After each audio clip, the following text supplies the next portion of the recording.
Hi again guys, so we've got another GranTurismo 6 tune video for you today, and this time it's for the Mazda RX-7. This is the FC RX-7, the Savanna Infini III, which is the fastest version of the FC RX-7 that's on GT6. So you want your racing soft tyres as usual. For suspension, I've got the ride height as low as possible. You don't have to do that, but I've just done it mainly for the looks. Springs have increased to 5 on the front, 6 on the back. The dampers to 4. Anti-rolls slightly higher on 5 just to allow it to be extremely stable excuse me, at high speed.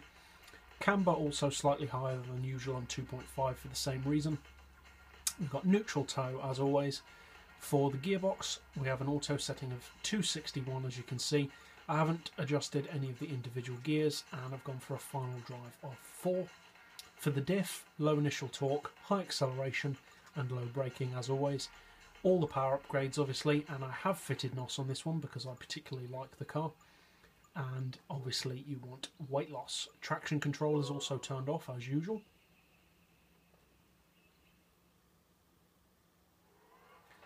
Yeah, so this is kind of an underappreciated car really. I'm a personal big fan of the RX-7 in all of its forms. Although I especially prefer the original RX-7 and the FD RX-7. This version, the FC, I'm not so much of a fan of, but still a pretty cool car. And after making this tune, I am actually planning on using this car quite a lot more than I have been. Performance isn't record-breaking, but it is pretty good for its power and its performance. It has a cruising speed of 235-ish, which is pretty good.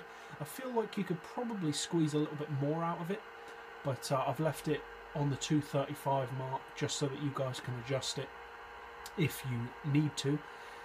In slipstream, it can do over 260. With NOS it does 265. I got it up to yesterday.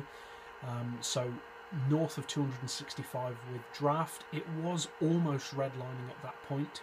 So not sure how much more than 265 it could get, maybe 270, not much more. So as usual, if you need it to go quicker, just extend that final drive a little bit more. But yeah, for its power, it's a highly capable car. Looks pretty good. It's got the rarity factor that not many people use it, which if you're anything like me, just endears you to the car all the more. It handles the power very well, it handles itself, its chassis and cornering very well, and it's just a decent car overall really. So if you haven't bought one yet, I highly recommend trying it out. Hope you find this tune setup helpful, and as always, thanks for watching.